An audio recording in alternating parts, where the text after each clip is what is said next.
They could have 3 losses by now. I don't know about that. They are not that For good. Florida State in there, I would say yes to that, what you just said. One return by Caleb Downs. And he finds a seam. He makes the punter look silly. Caleb Downs, show him what you got. Touchdown, Bama. I'm going to drive now for UTEP. And they will keep it on the ground. Awad just gets pile-driven by Stutzman. Really haven't even tried from the shotgun. That throw's intercepted. Pierce down the sideline. Touchdown. Claiborne, the sophomore, has 1 score so far this season. Rivers will buy a little bit of time. Falling down, lost the football. Play is still live. And recovered by the Monarchs. Lamarian James will take it the other way for the ODU touchdown.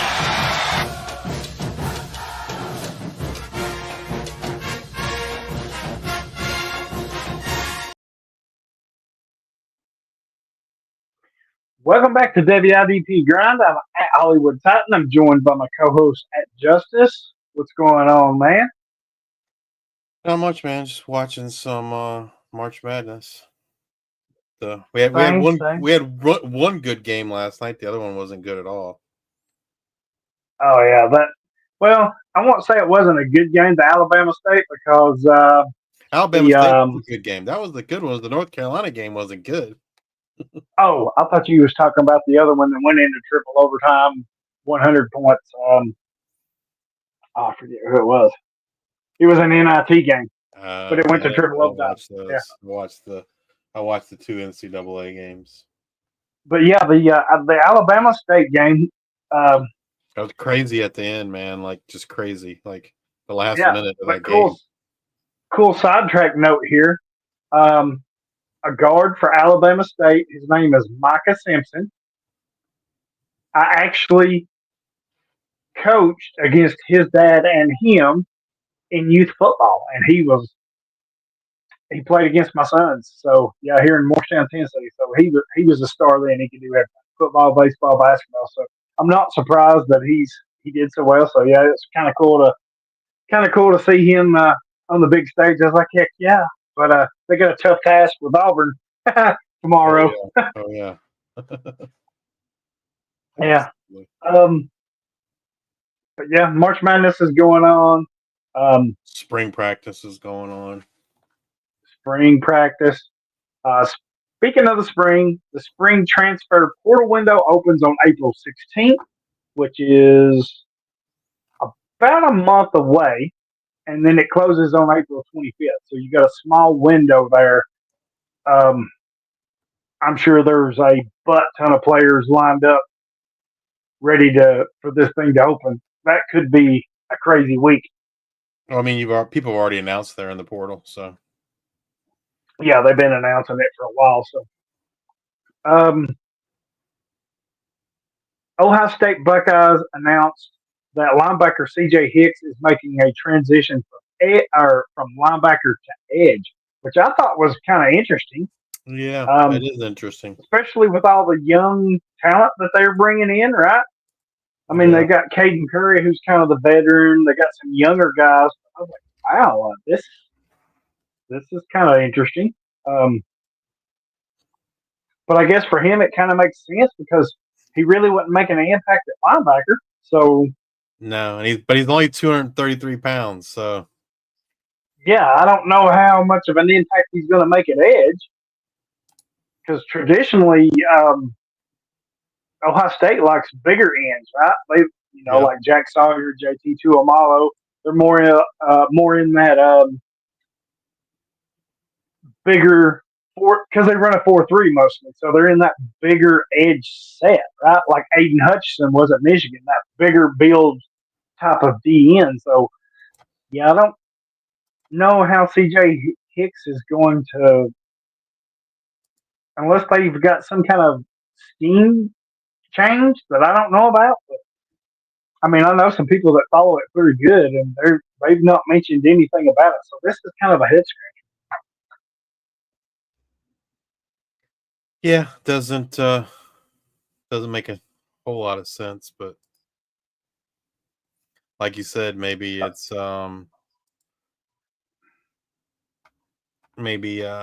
just some way they're trying to get him on the field. They don't see him. They don't see an opportunity at linebacker, and so hey, we'll have him play edge. I don't know. Right? Wasn't he the number one rated linebacker in his class? I don't know. It's been 3 years now, I guess, but I can't remember, but he was definitely in the top 5, if I'm not mistaken. Which is, that's pretty high. That means you're a 5-star. So yeah, he's definitely a 5-star. I can't remember. I feel like he was number 1. If not, he was like number 2. But yeah, I think you're right. Certainly has disappointed in college. Yes, because he just never caught on and couldn't. I kind of understood it early, right? Because it's so hard to, as a freshman, sophomore. I mean, not everybody can be a Caleb Downs or whatever, right? So I kind of understood it, but when you start getting into the back half of year 2, going into year 3, especially, right? Your third year as a college player, and you can't crack the position group. That's kind of telling. But man, this is a weird change. I mean, this just kind of threw me off. Yeah, it's cautionary tale too, right? For every Sammy Brown, there's a C.J. Hicks or a Corey Foreman. You see a lot of folks spend a whole lot of money or on the auction block or draft these guys super early, and there's still a lot of busts too. So right, it just goes to show you that 5-star ranking doesn't always translate, right? You mentioned Corey Foreman and Barry Alexander's another one. Yeah, Hicks is kind of trending that way as a bust. So I mean, look at all those guys that year at Texas A&M, right? Like some of them are fine players, but from a fantasy perspective, right. like none of them have done anything. Right. Now, in their defense, that they had a 3 or 4 window where they were recruiting anybody and everybody and got most of them, right? So you had a crowded room, which is why you saw a player like Walter Nolan transfer, right? He transferred and went to Ole Miss, which was a good move. That's the other thing about the recruiting classes. Which I guess goes to Saban and his success, when you have those back to back to back top recruiting classes, it's hard to keep players on your roster, but B, they have to sit and wait. They have to wait their turn, right? Unless you're just, I hate to say it, generational talent like Caleb Down was, right? I mean, when you go to those schools even like that a are Caleb loaded Downs, again, like when you're drafting him, you don't know, or you think he's going to be good, right? right? I mean, Right. Like back when Downs came out, Janelle Aguero at Georgia, like we thought he was just as good, and like not saying he's not a good player, but he hasn't to this point in college, he hasn't done a whole lot. Right, I agree.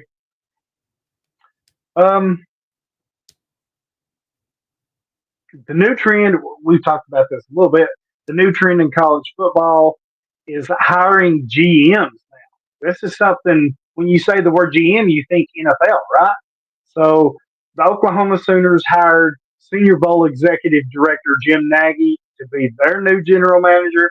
We don't know what that means for the Senior Bowl yet, but he's taking over as shortly after he got that job. Wasn't there a bunch of negative stuff that came out about him in the Senior Bowl? Like he did some shady stuff. I saw that. Don't know how true it is, but yeah, I did see that. But I mean, it's a trend because Nebraska, they hired former New England Patriots front office executive Pat Stewart to be their GM. So the word GM has never really been tied to college football, and now you're seeing it, right? So I guess with everything else, with NIL and transfer portals and all this crap, I guess it only kind of makes sense. But I think you're going to see a lot more of this. I don't know how quick, but I think that's with this being the new trend, I think you're going to see a lot of it. Yeah. Well, I mean, it makes sense, right? Just kind of copying the NFL model. Yep, and that's where all this is going. College football is going to be very similar, I think, with collective bargaining agreement and maybe the players or employees, all that kind of good stuff. Yeah, and I think college football is the one thing that can challenge the NFL, right? I mean, March Madness, college basketball's got March Madness, but that's just a small window in the scope of things. NFL is a year-round thing, and I think college football is right on its tails. And I think they're the 1-2 easily. The Maryland Terrapins hired Ted Monachino as their new defensive coordinator. He was previously the defensive line coach at North Carolina. I'm surprised there hasn't been more changes with the Tar Heels, with Bill Belichick being the new head coach or whatever. I expected more turnover. His son's the new DC, right? And I couldn't tell you who the OC is. I don't know if they kept the same guy or. Yeah, I'm not sure either. But here we are. I expected more change. But speaking of coaching changes, the NFL running back Marshall Faulk and quarterback Byron Leftwich have joined the Colorado Buffaloes coaching staff. Deion's just loading up on NFL former players to help coach, which is not a bad thing, right? I think there's a lot of value there, but they've got to get the players, I think, is the thing. You can have the coaches, but if you don't have the talent, the players, that's another thing. Yeah, Freddie Kitchens is the offensive coordinator. He's new.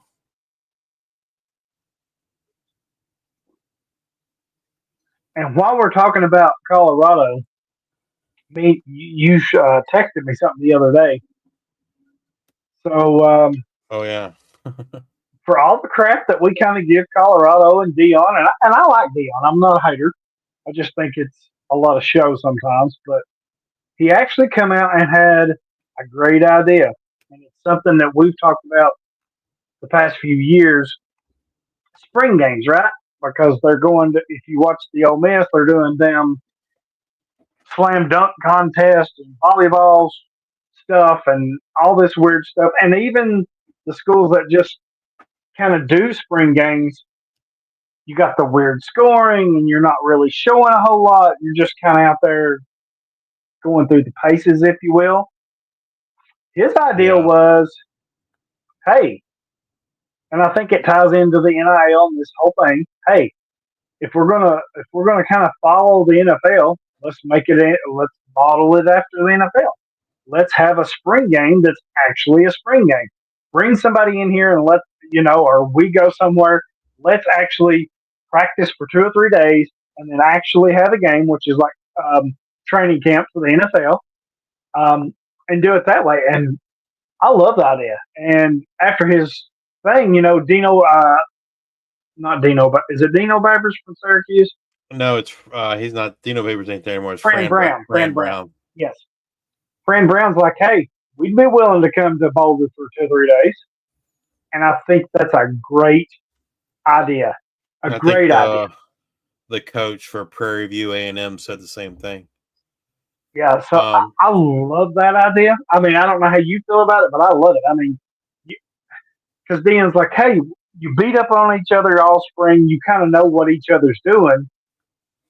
Bring another team in here for a couple days, or we go somewhere for a couple days, joint practices, then we have a game. I'm sure money's going to be involved, right? But this goes back to something I said on our last show. Tennessee is over 100+ seats stadium, right? And last year and this year, they've limited it to 10 or 15,000 seats, and you have to pay to get in where it was free before. I'm okay with it being if you want to pay $10 or $15, I'm okay with that coverage. But why are you going to limit 100,000 seat stadium to 10 to 15,000? And I'm going to go in there and watch you just have a glorified practice, hoop and holler and jump around. I mean, I'm not going to show up for that. Even if you wanted to do an FCS school or a Division II, I don't care who you want to play. Give me that option with a $20 buy-in or entry fee, and let me come and watch this spring game. And I think you would get so much more out of it at school, even if you didn't play all your starters, right? Because you're going to have injuries and all this. It's a good experience for your young guys, right? The guys that your early enrollees. I think there's so much value, and of all the things that Dion has done and said, and me, you, and Chop, and everybody else is kind of poo-poo it on and whatever. I think this is the one thing that makes the most freaking sense ever that he's done. I'm 100% behind it. It's definitely one of the things that I agree with Dion. I think it's a great idea. And like you said, in this world where everyone's kind of trying to be clandestine and secretive and super paranoid, I guess, canceling spring games, closing all the practices, et cetera, et cetera. I feel like that's the wrong approach. Like maybe maybe you could have gotten away with that, in the old school college football before there was NIL and portal and all that. But I think in today's game, like they need to embrace the fans, right? You're asking them for money. You're asking them for more money than ever because you want them to buy these tickets. You want them to donate to the collectives. You want them to help with the NIL payments. And then you have so many people in and out, roster turnover because of the transfer portal. And I think a lot of people are becoming disenchanted because of that. They're like, the guy's not going to be here for 3-4 years anymore. You're lucky if he's good, you keep him for 1 year. Right. And so I think all those things combined, like you need to be doing everything within your power to increase excitement, increase, the buzz, increase fan involvement and fan engagement, not decrease it. And so, yeah, I think this is one thing where I really agree with Dion. I think it's an awesome idea. You see it in college basketball right now, in college basketball, Colorado can't play Syracuse in a exhibition. They can play them in a quote closed scrimmage, right? And no one can see, right. and no one knows anything about it. That's not what he wants. He wants a quote exhibition game. But in basketball, you can play a Division III team in an exhibition, and that can be televised. And folks, so maybe they can do something like that, right? Where, you can play a FCS team or what have you, right? Right. In a quote exhibition game. It'd be great to play against Syracuse, right? I'm just looking at the college basketball model and thinking what they allow college basketball to do if they would just allow college football to do something similar. And then you televise it, right? That's more money. Yeah. You would think ESPN would be all over that, right? Because college basketball is ending in March. Most of these spring games aren't until April. You would think they would be eating that content up, televising a spring game between Colorado and Prairie View A&M, right? It gives fans an opportunity to meet the players, learn about the new players, all that kind of stuff. And so, maybe, perhaps, one way you could convince coaches to do it, I don't think this would fly legally, but you get rid of the spring transfer portal, right? So if you got rid of the spring portal window, then maybe coaches would have more buy-in to something like this, because they don't have to worry about losing somebody. Again, I think that's all paranoia. If Alabama wants the kid, they ain't watching your damn spring game to say, oh, this Johnny had a great spring game. Let me go get him. No, they know about Johnny way before the frickin' spring game. And so it's just, I don't know. To me, it's just paranoia from a lot of these coaches, and unfortunately, it's gotten worse. It hasn't gotten better, but yeah, this is one of the better ideas that Deion's had, and so yeah, I'm fully behind it, fully support it. Yeah, me too. And even if you are a coach and you're super paranoid as hell, right? That you don't want to show your talent and have some other school poach them. I get it, right? But how about these guys that are back into your roster? 80, I mean, you got 85-man rosters, if I'm not mistaken, in college, or somewhere close to that. How about these walk-ons and these lower, these guys that are filling in? Give them an opportunity. I mean, you're still giving the fans what they want, right? Run your Nico out there for one series and let him throw the big bomb and beat a Division III school. I mean, whatever, and then get him off the field. You work your third and fourth stringers in. I think there's just so much of an advantage for everyone: the coaches, the players, the teams. Of course, there's going to be money flowing through off of concessions and entry fees and all this. I mean, to me, it's a no brainer, and you're getting some valuable experience. I mean, if Tennessee wanted to play Carson Newman, which is a Division III school right down the road from me, sure, they're going to beat them 100-0, probably, right? But you know what? There's going to be players on Tennessee's team that's in that game is going to get more experience out of that than they would some glorified practice that we're seeing now in these spring games. And yeah, I'm with you. I'm totally with you. Deion nailed this. I hope it gains traction, and I hope Fran Brown wanting to do that. I hope it gains so much steam that it just snowballs and they can't stop it. I'm like you. There's so many ways you could set this up and do it. I just think it's a no-brainer. You have to do it. There's 129 FCS schools, so it's not exactly a 1-to-1, but it's pretty daggone close. So, like, you wouldn't even have to pay Division II, Division III. You should be able to most cases. You should be able to get an FCS team to come play. Yeah, but I mean, even if you didn't want to, you could kick to a Division III. I mean, even if you really wanted to, if you really wanted to help them out, hey, Tennessee, you go to Carson Newman. I bet you if Tennessee right now, Carson Newman is 45 minutes down the road from me and has been a perennial Division III NIA football powerhouse for years. But I promise you, if Tennessee said they were coming to Carson Newman to play a scrimmage game against them, that place would be standing room only, and that has a huge impact.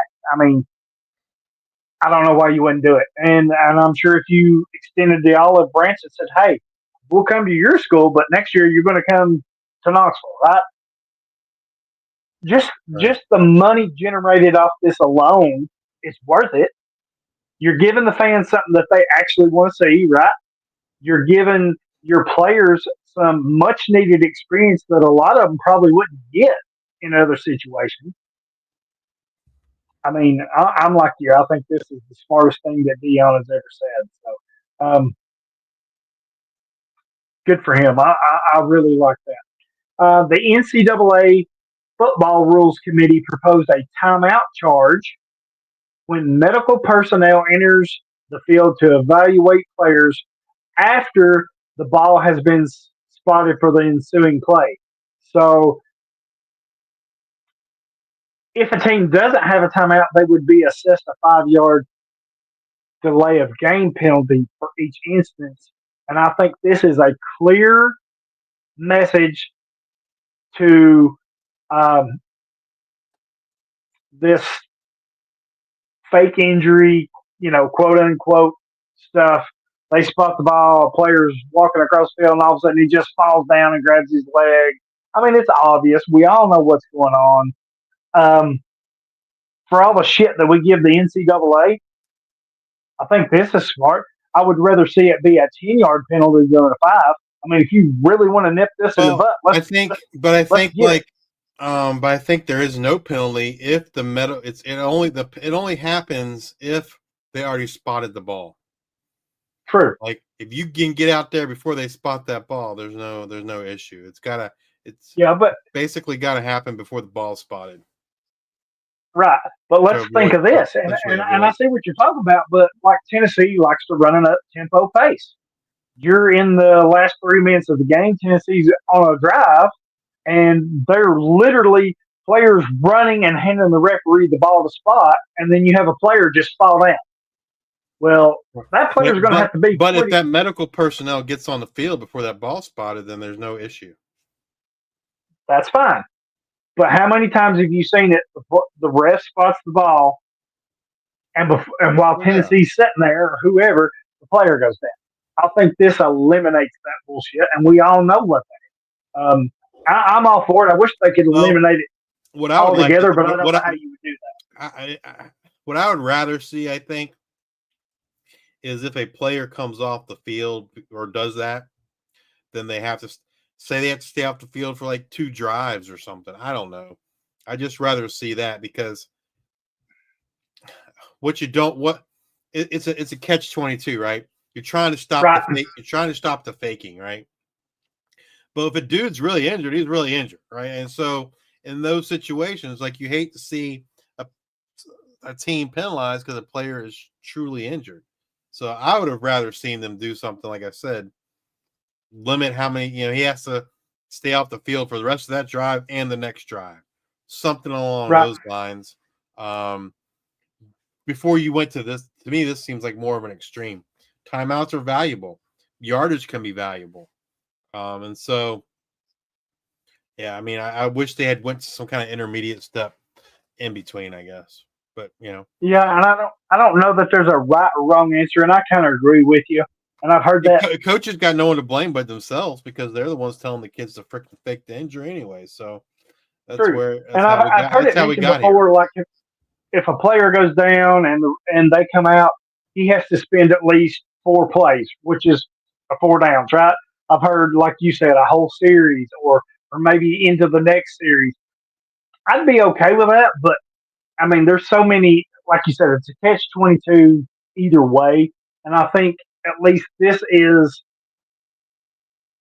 for the NCAA, this is at least a step in the right direction. And it's putting coaches and schools on notice, hey, we know what you're doing. Right? We're not stupid. We know what you're doing. So either you stop doing this or this is going to happen. And I think if it continues, if we see this continue and coaches and teams say, well, we ain't worried about this, timeouts are valuable. I think if you start losing them, that's one thing. If you start getting penalized 5 and 10 yards every time, I think that's an attention getter. But if it continues, then I agree with you. They need to take it. Hey, this player, don't give a shit who it is. He has to miss 5, 6 plays. I agree with you. Or he has to miss the whole series. I completely agree with you.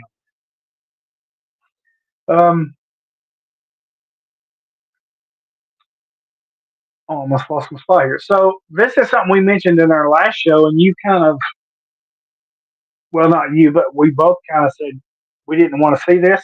And I swear, after the show, it wasn't 3 days later. Here it was. But the TSAA, which is the Tennessee Sports Athletic Association, is in the first step of approving a one-time transfer for high school athletes at the high school level. So before it's been, you had to have a medical reason, academic reason, or a personal, like,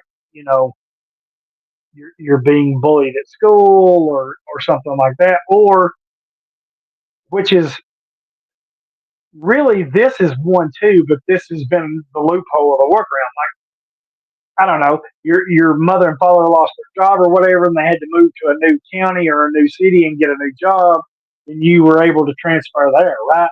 Which we've saw in the past, quote unquote. That's your loophole. Hey, come on over here, we'll give you a job. Just bring your son with you. Right? That's kind of been the unwritten rule. We all know it, right?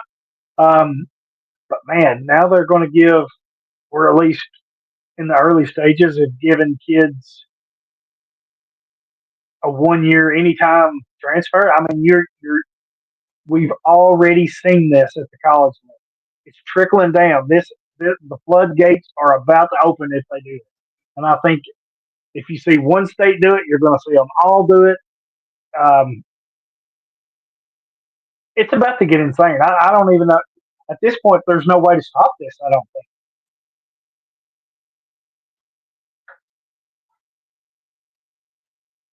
Yeah, it's, I don't know, trickle down effect. It sucks. Yeah, for sure.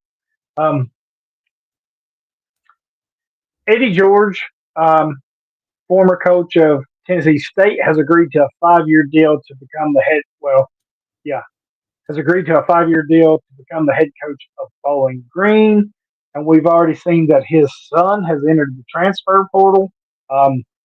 I have to imagine he's I'm sure following he's dad, going to right? Bowling Green. Yeah. Yeah, yeah, I have to imagine. Which his son's not too bad, right? I think he's got like 8 sacks or something like that last year or whatever. So he's not a bad player. So I can see it, but yeah, why not follow that? And then this one I thought was interesting, and this tells me a lot.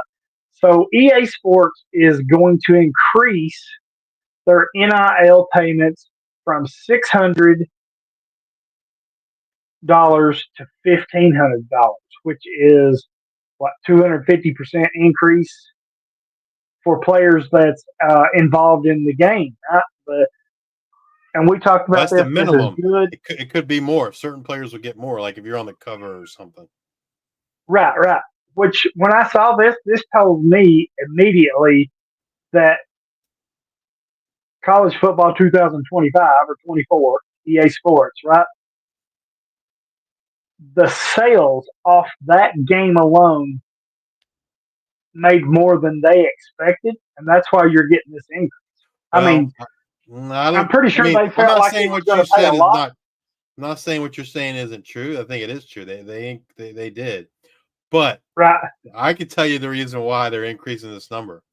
So there was a company called Pathway signing whole teams to agreements, like NIL agreements, and part of that agreement was that you would be compensated $1,500 for any video games. Oh, So really?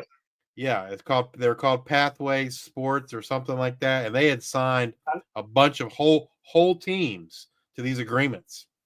And Oh, so wow. now, so that's I'm 99.9999% sure that that's where that number came from, right? And that's why they did it, because if let's say Pathway holds the rights to everybody in the SEC, and EA says we're only gonna give you 600. Pathway says, screw you. We want we want ABC. So I think their hand was forced. Yeah. I did not know that, so you're probably right. But I still think, even as what their expectations this game would make, I think they exceeded that, and they're like, oh, okay, so this pathway is going to offer this, and we're making this is way more than we expected, and we set our goals high. I think it just kind of made sense, but I did not know about the pathway. Yeah, they had signed several teams, and so I think what they were doing, they were trying to get leverage. Now I'm sure. I think if I'm Pathway, right, I'm probably coming in and saying, "Oh no, you want these players? You're going to pay them $2,000 a player, right? Or you're going For to pay us $2,500, right, or something." yeah, So they made some money too. But yeah, I have no doubt that's that's what caused all this.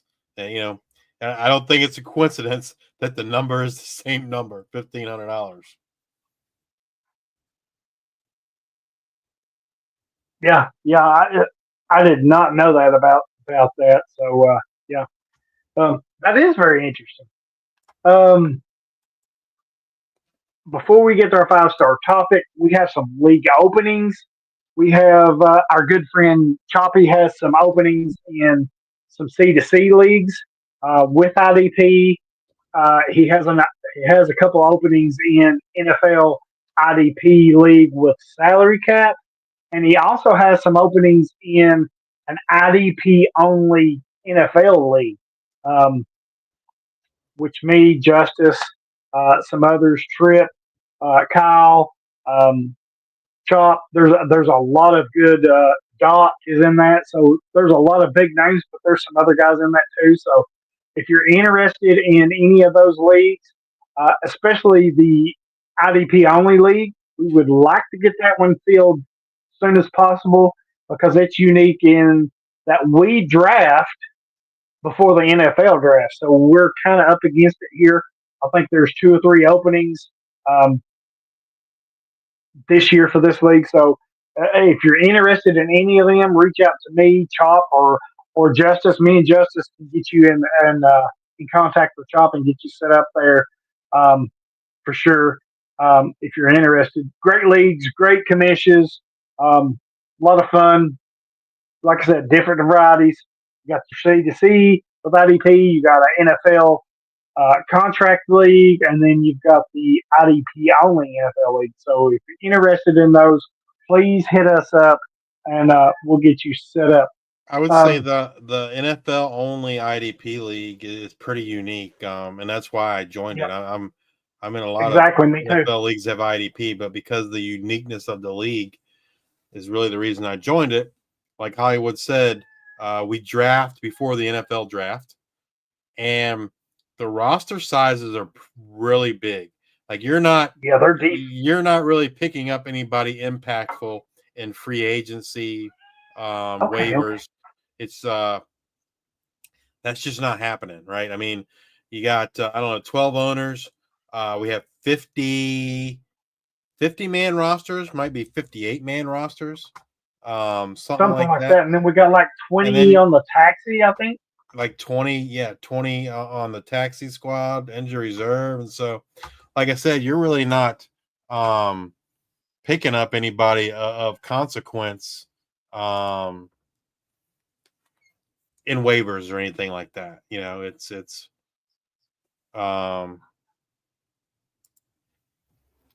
yep, I agree. It's and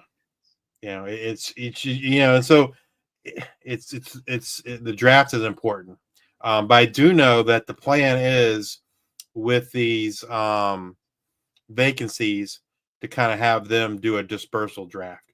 You're not just going to straight take a team over because one of the teams is really, really, really bad. And so he plans on doing a dispersal to kind of even out the talent a little bit, if you will. So, you're not going to be stuck with a super bad team. Yep, I agree. And he's a good commish. If you've heard our early seasons, Chop. We've talked about him a lot here, so he's been on the show with us. But yeah, if you're interested in that, please hit up me and Justice, or hit up Chop at choppin_231. Or no, he's at choppin_KC. Yes. I almost read off your tag there for a minute. Sorry, but yeah, hit one of us up and we can get you. If you can't get a hold of Chop, we can get you set up. Our 5-star topic is going to be defensive schemes and fantasy position battles or whatever. Justice, I'm going to let you take off. I've got to step away just for a second.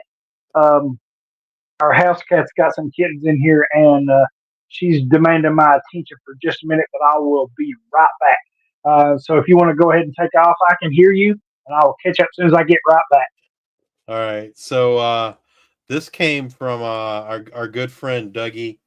We're in a lot of leagues together, and basically he wanted to know how do college defensive schemes or just defensive schemes in general affect different fantasy positions. So, how do in other words, a team runs a 4-3, a 3-4, 3-3-5, 5, 4-2-5, or whatever. how does that affect, your defensive linemen, your defensive end, your defensive tackles, your linebackers, your defensive backs, cornerbacks, or safeties? It's a great question. And if there was I wish there was a database, if you will, for college football that tells you what kind of scheme each team, runs primarily. Unfortunately, there is the NFL. It's pretty well known. But there's only 32 teams in the NFL. College football, I think we had up to 139 now. And so that's just not really tracked anywhere. Another thing that would be great to know is, just like in the NFL, for linebackers, you want to know who wears the green dot. Now, why do you want to know who wears that green dot? Because that's the linebacker on the field the majority of the time. They don't come off the field because they're wearing the communications. So the green dot usually goes to a player that's going to be on the field all the time. And so IDP, whether it's NFL or college, it's all about opportunity. The more you're on the field, the more opportunities you have. And so last season, college went to a green dot for offense and defense. Obviously, offense is always the quarterback. Everybody knows that. But defense, we don't know. There is no database. No one's charting, at least that I've ever found. And I asked around last year. No one was charting, well, who's wearing the green dot on defense for college? So, college information is just not – it's not as widely available as it is for NFL. Whether you're trying to figure out what the scheme is or who's wearing the green dot, those are both key pieces of information. But I've never, at least the scheme, if you really want to figure out the scheme, most teams produce a game notes right before the game, and it's got a depth chart. And so you can use that depth chart to figure out what kind of scheme they're running. There's nowhere that tells you who wears the green dot. You would think maybe they put it on the depth chart. I've never seen it on a depth chart for college that tells you, hey, Joe Smith, the middle linebacker, is wearing the green dot. I wish they would, or I wish the NCAA would require them to do that. But it's just doesn't happen. I never, I never even saw them talking about it in the games last year, and not for defense anyway. Right, and I think we kind of get spoiled in fantasy. We're kind of spoiled by Mike Waller, right? Because he does the green dot thing for the NFL. He tracks all that, and I don't know that there's a lot of people NFL wise that tracks that. I mean, you see that, but as far as somebody actually tracking it like Mike does, I don't think there's a lot of people at the NFL level does that. So when you drop down to the college level, like you said, that's like a unicorn, right? I mean, you just it's almost imaginary because people just don't do it. But man, if they did, it would be so helpful, I think. I mean, absolutely. I mean, I can't even. It's kind of like the injury reports, right? Like the NFL, you've got the you have to have your injuries designated by a certain day each day or a certain time each day, whatever. Until last year, you never really saw that, right? And now the SEC is kind of doing the designated injury report. Maybe the Big Ten is doing that too. So I think the college game is eventually going to be an NFL model. It's just going that way in all areas. But yeah, as far as the green dot goes, that would be huge. Great question by Doug. So I didn't get into schemes yet. I was just talking about the green dot and how that doesn't exist anywhere for college football. The same where there's nothing in college football that tells you about schemes. I said, you can get that information, but there's not a database for that, right? And so that would be great if there was, because then you know what kind of scheme somebody is running. But I don't know. I don't know how you wanted to tackle it. I was thought maybe we would kind of go down maybe the different schemes and talk about maybe the particular positions. Like, and again, like this isn't anything I'm going to tell you tonight. It's not the end all be all. It's very general. It's very generalized stuff, right? There's always exceptions to the rule.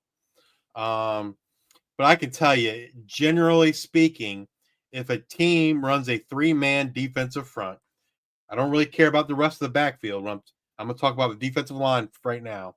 If they run a 3-man defensive front, I generally don't want any of those defensive linemen. And the reason why I say that is because I feel like the job of those defensive linemen is to eat up blocks. That's their job. Yep. They're not necessarily there to rush the passer, get tackles. They do those things, but like I feel like their primary job is to eat up blocks. And because of that, their opportunities for tackles, their opportunities for sacks, etc., are going to be diminished. So when I'm looking at defensive linemen, I would tend to not, or shy away from a team that runs a true 3-man defensive front. Now, just because like a team runs a 3-3-5 doesn't necessarily mean it's a true 3-man defensive front, because a lot of those teams are always going to put a outside linebacker edge rusher on the line. And so to know that, you got to watch the game, right? Like, because looking at the depth chart, it's going to look like a 3-man defensive front. You go watch the game and you'll see what they're actually doing. But yeah, I mean, for me, so when it comes to defensive line, to me, I would much rather have defensive linemen that are in a 4-man defensive front. Now, again, we're talking college, not NFL. I don't think this is as big a deal in the NFL because even if they run a 3-4, it's just a outside linebacker that's on the edge, right? But in college, I think in a 3-man defensive front, those 3 linemen's primary job is to eat up blocks. And so their opportunities for tackles, sacks, whatever, just aren't there. And so I would tend to try and avoid that. Yeah, I mean, like Tennessee, I agree with you. Like Tennessee, they run a lot of 3-4 base, and even their 3, they have a heavy rotation, right? So you got your 3 starters up front, but they're running another 2, even 3. So they're running a 5 to 6 man rotation up front in the trenches. So I'm with you. I kind of don't want anything to do with it, even though that, an Omar Norman Lott, I think is going to be, I will say this, I think some of those players will be better at the next level, NFL. I think their value will be more little defined. And for fantasy purposes, I think you can look towards that, but in college, it's no. But because they run such a heavy rotation, the value's just not there. You're not getting the production. I would rather look to a 4-3 team with, how do I want to say it? I would rather look to a 4-3 team with lesser depth, right? Well, absolutely, absolutely, right. You want, like, you don't want to be, if you're looking strictly for fantasy production, generally speaking, you don't want to be looking at the Clemsons and the Alabamas and the Georgias. They have so much talent, they're rotating so heavy, right? And so, generally speaking, you're just not going to get elite level production from those guys because they're not on the field as much. That doesn't really have much to do. That doesn't have as much to do with the scheme as it's more about the overall talent level of the team. Right. And I get what Dougie's what he's going at with the question. And like we both said, that's a great question. Now, conversely, like if you're running like a 3-3-5, you know who I do want? I want the linebacker, the middle linebacker, because you know what his job is? His job is to get tackles because those guys are up there eating up the blockers. His job is to get tackles. And so, again, if I would, and I don't have any data to back this up. Maybe one day we'll be there, but I would venture to Right. guess that linebackers, the middle linebacker in a three-man front is, consistently scoring more fantasy points, racking up more tackles than any other, than a four-man front. And so while I don't want the defensive line in a three-man front, I want the linebacker, though, the middle linebacker. Right, and to piggyback off that, if your front, depending on what scheme you're running, right, if your front, if your first two levels 6-7, right, depending if you're 3-4-4-3, if your front seven is kind of garbage, then give me all your safeties and corners, right, because that's where it's going to be. I mean, I guess it depends on what you have on your team as well as the scheme, right? But you kind of got to know, like, your Alabamas and Georgias are the outliers, right? Because they're loaded at all three levels. You're just not going to find, I keep saying this name, but you're just not going to find that Caleb Downs everywhere, right? That's a unicorn. You can forget it. I think the way to attack the scheme problem, or not problem, but the issue, is kind of like what I said, right? Like, I don't know if I'm saying this right. For me, the scheme really doesn't matter at the college level as what you have in that scheme. So, like, if you're weak on the front, I'm looking to acquire players on the back, right? So, like, if you run a 4-3 and your defensive line is shit, then hey, I'm going to look at the linebackers, and if they're not good, I'm going to look at the safety. Other way around, if your front four, which, Tennessee, Georgia, Alabama, if your front four is strong, then I'm probably not looking at the secondary because they're probably not getting the opportunities or the volume. They may get the volume, but they're probably not getting opportunities because your front four is swallowing it up, or your linebackers. So I get what Dougie's saying, but I don't know that scheme at that. Maybe I'm wrong, Justice. Tell me if I am. But I don't know think that it does, man. I think it definitely matters some. Absolutely. I think there's some, yes. I think all the different things we're talking about are all ingredients into the mix. They all play a part. Absolutely. But the scheme certainly plays a part. I mean, let's say a team runs a 4-2-5, it's only two linebackers. But you know who I want? There's going to be a safety that's playing in that box a lot. Yes. Yes. I want that safety. Yep. So I agree. So schemes, can at least provide some type of guidance, generally speaking. But the problem is, like, you can't go to any website and you say, okay, what kind of defensive scheme does Tennessee run? What kind of defensive scheme does Coastal Carolina run? That doesn't exist anywhere. You would have to go find old game notes from that defensive coordinator from last year, and then go through the depth chart, and then and some of these guys get creative with what they call guys, right?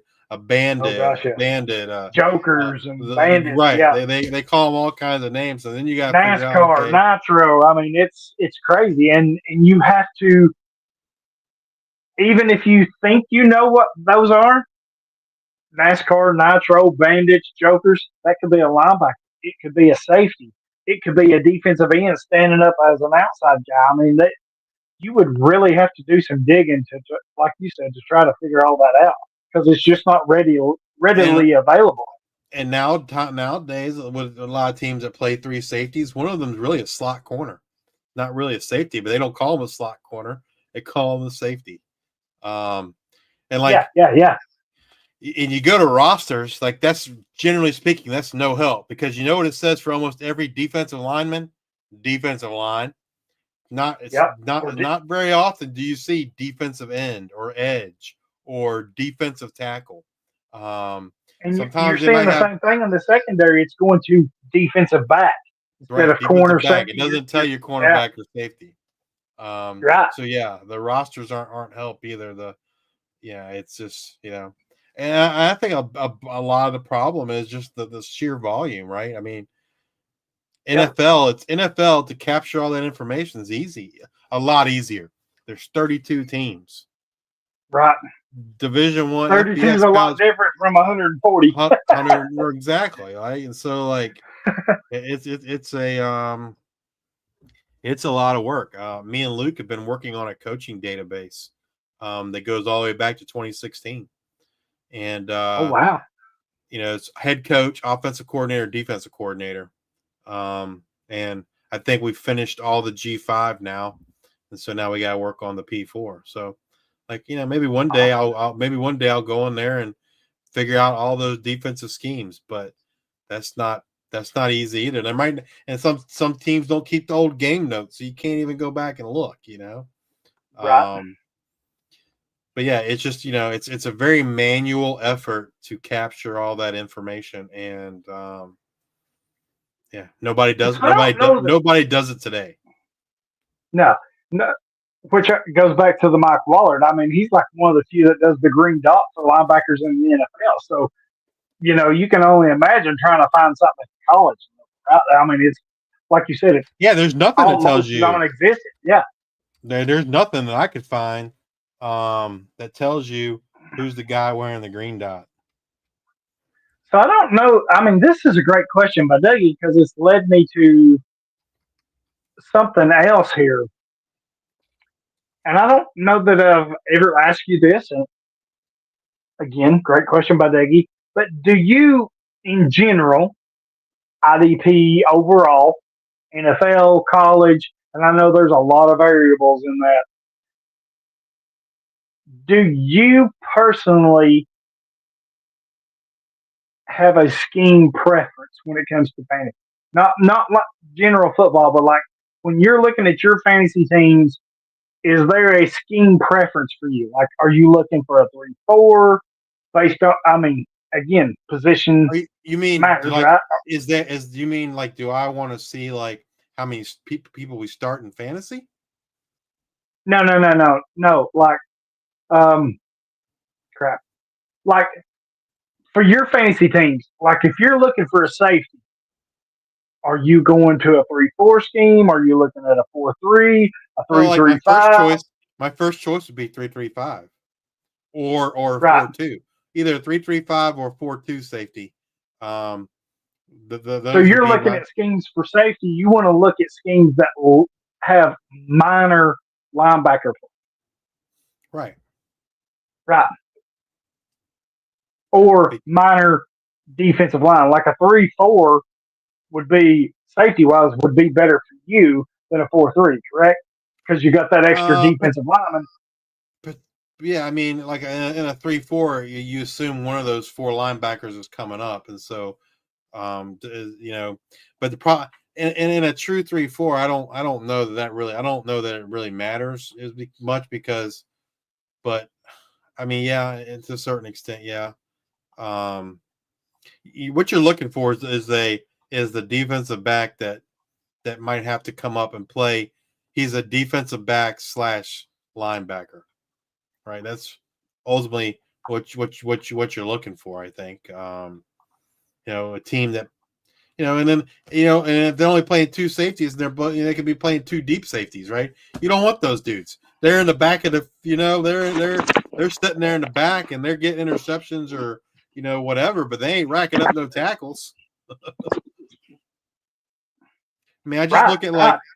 like remember what like Arizona used to do with their safeties, like in NFL, right? With Buda Baker and who was the other Jalen guy? Thompson. Jalen Thompson, right? Those guys played in the box. So Jeremy Chin, back in Yep. the days of Carolina, played in the box so much that's ultimately that's what you want, right? Because they are, they're getting those opportunities. Right. Great question by Dougie. I've said it a couple times. Man, he really nailed it with it. Like I So, said, it is a great question. The problem is like to find the data. There is no data to kind of back up what we're saying. I think it's just kind of our gut yeah, feelings. trying to actually pinpoint it is almost impossible. I mean, as far as like you said, data that confirms or backs up what you're saying, it's just so non-existent. But I think there's an opportunity for it out there if someone could do it, right? I mean, Oh yeah, absolutely. But it's a I lot think of the work, man. value for Like, that would be off the. Oh God, yeah, it's a ton. Like yeah, I it's mean, one like, thing to do 32 teams, but when you're jumping to 140 college teams, that's damn near impossible almost. yeah, absolutely. Yeah, great question. Great question. See, I love when listeners chime in and do the questions like that, the topics. So if you've got a topic or a question, a roster breakdown, anything, whatever crosses your mind, reach out to us and let us know. We'll get it on the show. Thanks, Dougie, for your topic suggestion there. Um, you got anything else, Justice? No, not that I can think of. Like I said, spring games, spring practice. Most teams started last week or this week. Um, I can only think of two teams that have had spring games so far, and that was Hawaii and Liberty. Um, the overwhelming majority of spring games are in April. Feels like that the middle of April 12th or 19th kind of feels like the bulk of all the spring games. Yeah, you're kind of out of the bad weather for the most part. Not always, but for the most part, you're kind of out of the cold, bad weather. Things are heating up. Cabin fever's about to break, and all that. Um, I again, wonder. I hope Dion. I don't I know the hope answer Dion's to. cake takes off. I don't know the answer to this question. I'm sure it's in the Okay. NCAA rule book. But is there some kind of rule that tells you like when spring practice has to be? I'm assuming like I'm guessing there is in the because otherwise, like if you're going to be so paranoid about players leaving, why don't you just wait to have spring practice till after the transfer portal closes? Now, what that does mean is you're going to have to house and feed these kids after the spring semester ends because it means you're having spring practice in May.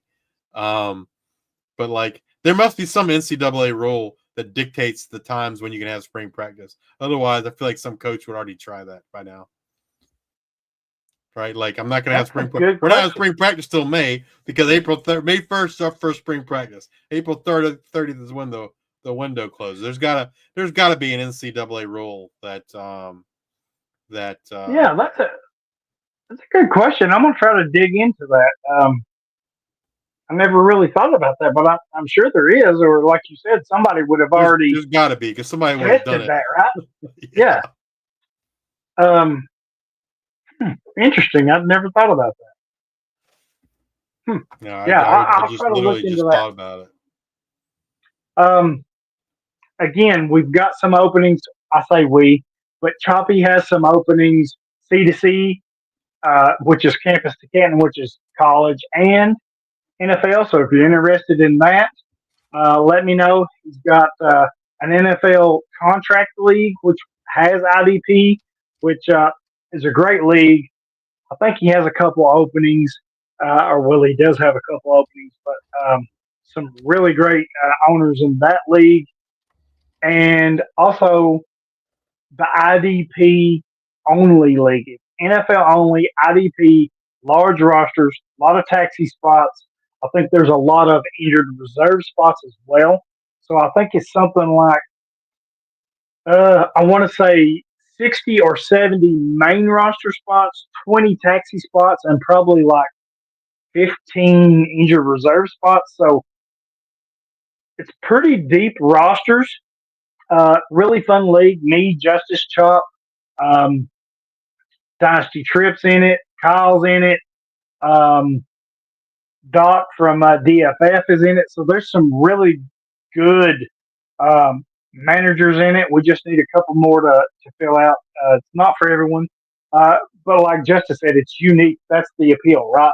We have our rookie draft before the NFL draft. So it kind of forces you to do your homework as far as prospect uh, breakdowns. You kind of got to know that, which for me is the whole appeal. I like seeing if my evaluations are on point or not. So if you're interested in that, let us know. That would be the one that we want to field first, just because of the timeline of the NFL draft. We would like to get you set up and get you acclimated before all that happens. So reach out to me or Justice, even Choppy. But if you can't get a hold of him, me and Justice can get you in touch with him. Um, if you've got any questions, trades, whatever, if you got a topic for us, let us know. We'd be more than happy to discuss like we did tonight with Dougie's topic. Please rate, review, and subscribe on YouTube, wherever you listen to podcasts, whether that's Apple, Spotify, Stitcher, Podbean, iHeartRadio, wherever that may be. Check out our Discord. We got that going on. We've got all kinds of topics there. Go out and check out the Patreon. That's where I do most of my writing. And I do everything from high school to college to the NFL. Working on my top 50 IDP rookie big board for the NFL right now. That will probably be up tomorrow morning, so go check that out. You can follow me at Hollywood Titan. You can follow him at Justice_2318. Follow us at Devy IDP Grind. And we will be back next week.